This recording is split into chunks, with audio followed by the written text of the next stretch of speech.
Hola a todos chicos, en este vídeo vamos a aprender a calcular el dominio de una función de forma analítica. Hasta ahora hemos aprendido a calcular los dominios de una función a partir de su gráfica. Sabemos expresar el dominio de una función viendo la gráfica que tenía, pero en otras ocasiones vamos a tener que ser capaces de obtener el dominio de una función solamente teniendo su expresión analítica. Y eso es lo que vamos a aprender en este vídeo.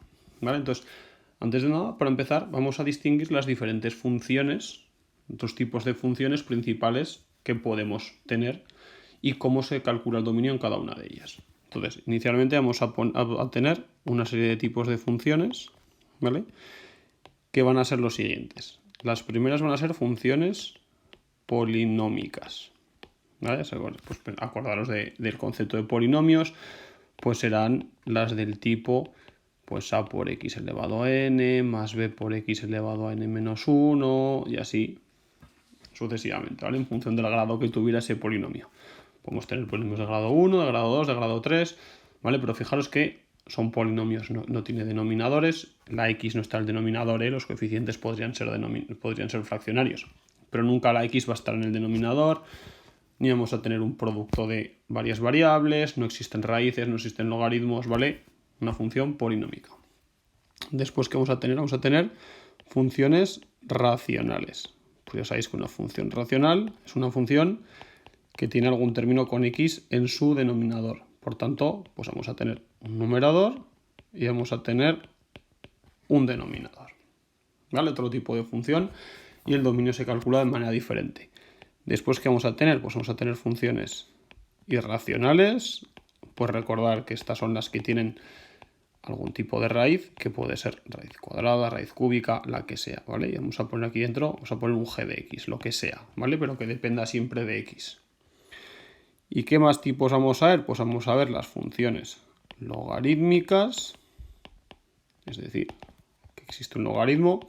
Yo voy a poner aquí neperiano, pero podría ser cualquier tipo, cualquier base, ¿vale? Pero el más habitual suele ser el neperiano. Y por último vamos a ver las exponenciales, que es cuando tenemos alguna función que dependa de x en el exponente, ¿vale?, de una base numérica que puede ser a. A puede ser cualquier número, 2, 3, el número la que sea. Pues estas son las funciones básicas elementales que podemos tener, y a partir de ahí vamos a aprender a calcular el dominio de cada una de ellas. Entonces, vamos allá. Vamos a empezar con nuestro primer tipo de función, que son nuestras funciones polinómicas. Pues fijaros qué sencillo. Si recordamos el concepto de dominio, veíamos que el dominio de una función son todos los valores que puede tomar la x para los que existe función, ¿vale? Porque la función está definida. Por tanto, en una función polinómica, que ya hemos visto que es del tipo ax elevado a n más bx elevado a n elevado a n menos 1 y así sucesivamente, ¿vale? Os pongo ejemplos. Pues f de x igual a 2x menos 3, pues esto es un polinomio. F de x elevado a 4x cubo menos 6x más 8. También es una función polinómica. Pues si os fijáis aquí, para cualquier valor que yo le dé la x, siempre, para cualquier valor, el que se os ocurra, voy a tener siempre una imagen asociada, es decir, un valor de y, ¿vale?, que forma parte de ese dominio, un valor real. Por tanto, ¿qué nos está queriendo decir? Que el dominio en las funciones polinómicas siempre van a ser todos los números reales. Siempre, ¿vale? O, como decíamos, ¿vale?, x perteneciente al intervalo que va desde el menos infinito hasta el más infinito. Pero las funciones polinómicas son así de sencillas. Su dominio van a ser siempre todos los números reales. Y ya está, ¿vale? Sin ningún tipo más de trabajo. Por lo tanto, no hay mucho problema aquí. Venga, vámonos a las funciones racionales. Las funciones racionales se complican un poquito más. ¿Por qué? Porque ya tenemos términos con x en nuestro denominador y debemos de recordar que cualquier valor que hace 0 un denominador está fuera del dominio. ¿Por qué? Porque si mi denominador se hace 0, lo primero que tenemos que recordar es que cualquier número partido por 0 nos da como resultado más o menos infinito. Y evidentemente el infinito no es un número que pertenezca a los reales. Por tanto, la función no está definida. ¿Sí? Entonces, si nuestro denominador es igual a 0, ¿vale? No existe f de x, ¿vale? Por lo tanto, dicho de otra manera, los valores de x que hacen que q de x sea 0, que nuestro denominador sea 0, estarán fuera del dominio. Y es tan sencillo como eso. Entonces, ¿cómo se resuelven cómo se calculan este tipo de dominios de funciones racionales? Pues muy sencillo. Vamos a poner un ejemplo, como siempre, que es como mejor se ve. Yo tengo mi función, que es 1 partido por x. Acabamos de decir que los valores que hacen 0 el denominador están fuera del dominio. Por tanto, ¿cómo se resuelve esto? Se iguala a 0 el denominador y se despeja x. En este caso es evidente que la x es 0. Por lo tanto, ¿cuál será el dominio de mi función? Pues todos los números reales menos el 0, que es el valor que hace 0. O escrito de otra manera, x perteneciente al intervalo que va desde el menos infinito al 0, sin incluir unión del 0, sin incluir al más infinito. ¿Vale? Cuidado aquí, si lo expresáis de esta manera, ¿vale? Que a mí realmente me gusta más porque es más rápida. Cuando expresamos un único número se hace siempre entre llaves, ¿vale? Cuando expresamos entre corchetes o entre paréntesis se hace siempre para intervalos. Si yo quiero expresar un único número, se hace siempre entre llaves. Si fueran dos números los que hicieran hacer un denominador, por ejemplo el 0 y el 3, pues escribiríamos entre llaves 0,3. Pero entre llaves, y me está queriendo decir que es únicamente el 0 y únicamente el 3. Porque si pusiéramos entre paréntesis o entre corchetes, estarían diciendo todos los valores que van del 0 al 3. ¿Vale? El 0, el 1, el 2, el 0,47, el 1,96, todos. Y no queremos eso, ¿vale? Por tanto, siempre entre llaves. Y esto es importante. ¿Vale? Pues ya veis lo sencillo que es calcular dominios en funciones racionales. Simplemente igualar el denominador a 0 y los valores de x que hacen 0 ese denominador son los que estarán fuera de ese dominio. ¿Esto se entiende? Genial. Pues venga, vamos allá. Vamos a por nuestro tercer tipo. Ya veis que es sencillo, ¿eh? Vamos a las funciones irracionales. Y las funciones irracionales, que son las que tienen raíces, tenemos dos posibles casos. ¿Vale? Tenemos dos posibles casos. Hemos dicho que tiene que existir una raíz, pero nosotros podemos tener dos posibles soluciones, ¿vale? Tenemos aquí nuestro índice, vamos a ponerle i, y si nuestro índice puede ser evidentemente impar o puede ser par, pues el resultado es diferente, porque cuando el índice es impar, y vamos a pensar en un ejemplo que es como mejor se va a ver, f de x igual a la raíz cúbica de menos 8, siempre va a existir solución para una raíz de índice impar, porque la raíz cúbica de menos 8 es menos 2. ¿Vale? Por tanto, el dominio de una función irracional de índice impar siempre van a ser todos los números reales. ¿Vale? A no ser que en el interior tengamos un denominador y entonces ya se convierte en un ejercicio de función racional dentro de una función irracional, ¿vale? Entonces, todos los reales, evidentemente, si g de x es una función polinómica, por supuesto, ¿eh? Cuidado con esto. Si no, se resuelve como cualquier ejercicio anterior o como cualquier otro tipo de las funciones que tenemos, ¿vale? Pero ya no nos afecta la raíz, ¿vale? Eso es a lo que me quiero referir. La raíz ya es como si no estuviera. Por lo tanto, si el índice es impar, el dominio. Si el índice es impar, el dominio de f de x será igual al dominio de g de x. Y estudio el dominio de g de x y ya está, ¿vale? ¿Sí? Genial. Pero vamos a ver qué ocurre en el caso particular de que el índice sea par. Si el índice es par, yo tengo que saber que esto es si el índice es par, ¿vale?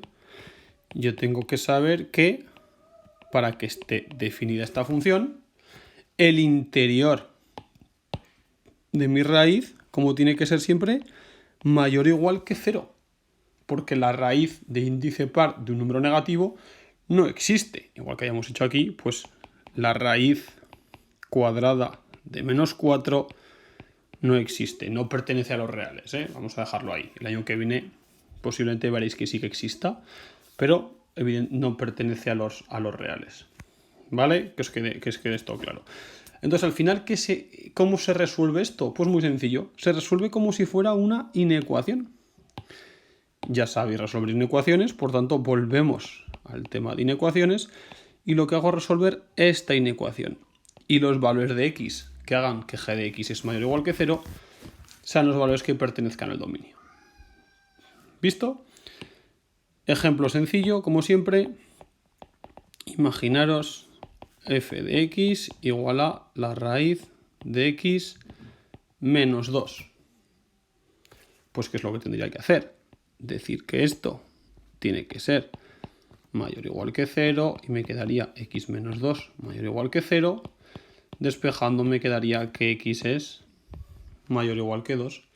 Por tanto, el dominio, ¿cuál sería? Pues todos los valores de x que pertenecen al intervalo que va desde el 2 hasta el más infinito. Esto ya lo sabéis resolver perfectamente, ¿vale? Y es así. Y al final se convierte en un ejercicio de inecuaciones. Y esto es lo que me permite obtener el dominio, ¿vale? De esta función. ¿Visto esto? ¿Se ha entendido? Tenemos que recordar, evidentemente, a resolver inecuaciones. Por ahí os he puesto un caso muy sencillo, pero por supuesto se puede complicar. Cuidado aquí si la raíz, por ejemplo, estuviera en un denominador. Si la raíz estuviera en un denominador, ya no podría ser igual a 0, porque ya hemos dicho muy claramente que un denominador nunca puede ser 0. Y esto grabároslo a fuego. Un denominador nunca puede ser 0. Por tanto, si la raíz estuviera en un denominador, lo que diríamos es que lo de dentro de la raíz solamente puede ser estrictamente mayor que 0, no mayor o igual. ¿Vale? Haremos otros vídeos con ejercicios y con ejemplos para que lo veáis mucho mejor. Pero es así de simple. Pues venga, vamos a por las de tipo 4, que son las funciones logarítmicas, que son relativamente similares. ¿Por qué? Porque si yo tengo f de x, que es un logaritmo, me da igual la base, ¿vale? Vamos a poner logaritmo neperiano de g de x. Tenemos que recordar que los logaritmos no están definidos ni para valores negativos ni para el 0. Es decir, el logaritmo neperiano de menos 3 no existe. El logaritmo neperiano de 0 no existe. Por tanto, solo está definido para valores positivos. Por tanto, de igual manera que en las irracionales, el ejercicio se limita a resolver una inecuación, que es que g de x tiene que ser mayor que 0. Y estrictamente mayor que 0. Aquí no mayor o igual, ¿eh? Mayor que 0. Y ya está. Entonces, lo mismo, ejemplo sencillo, pues f de x logaritmo neperiano de x más 5. Pues como hemos dicho, esto tiene que ser mayor que 0, pues si x más 5 tiene que ser mayor que 0, x tendrá que ser mayor que menos 5, y esto ya me permite obtener el dominio de mi función, que sean todos los valores que van desde el menos 5 sin incluir, vamos a poner el x perteneciente a, que me gusta ponerlo, desde el menos 5 sin incluir hasta el más infinito. Y tan sencillo como esto. Por tanto, que os quede claro, al final, cuando calculamos dominio de funciones irracionales y de funciones logarítmicas, el ejercicio, ¿vale?, se convierte en un ejercicio de inecuaciones, de resolver una inecuación, ¿vale? Por eso tenemos que recordar muy bien las inecuaciones y poderlas resolver. Porque aquí son ejemplos simples, pero se pueden complicar, ¿vale? Pero ya veis que no tiene más historia. Y por último nos quedan nuestras funciones exponenciales, creo que es el 5, sí.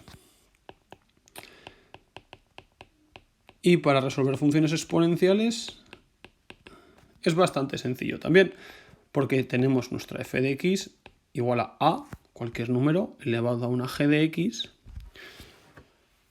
Si recordáis, cuando un concepto de función exponencial, si la base es positiva, siempre va a ser la función, siempre va a ser positiva, su signo siempre va a ser positivo, ¿vale? Y realmente la base no me afecta en nada. Entonces, cuando yo quiera obtener el dominio en una función exponencial, el dominio de f de x se limitará a resolver el dominio del exponente.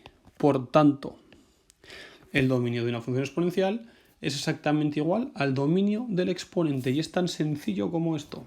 Por tanto, imaginaros que yo os pongo como ejemplo f de x igual a 2 elevado a x, me fijo en el exponente que tengo x. X es una función polinómica, por tanto el dominio serán todos los reales.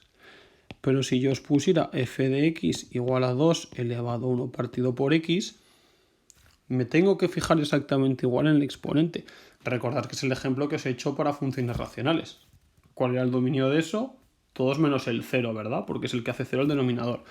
Por tanto, el dominio de esta función serán todos los reales menos el 0. O sea, al final me limito a calcular el dominio de mi exponente. Y así tengo el dominio de la función. ¿Sí? ¿Se ha entendido? Ya veis que es sencillo. Os grabaré algún vídeo con ejemplos un poco más complejos de cada una de las funciones. Pero como introducción, para que lo entendáis, creo que es suficiente, ¿vale? Pues nada, chicos. Espero que os haya gustado el vídeo, que lo hayáis entendido